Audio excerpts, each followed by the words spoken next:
கை கொடுத்தா புதுசுக்கு தாங்கால் கொடுத்தா முந்தான சேலையத்தான் மாரோட கட்டிக்கிட்டா பொம்பளு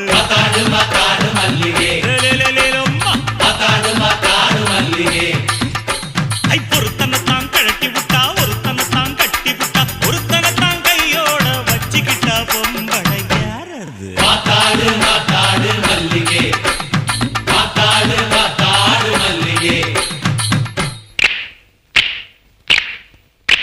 இளங்கண்ண கழட்டி புட்டு பசுமாட்ட கட்டி புட்டு கையோட வச்சிருந்த பால் சொம்புதான் அது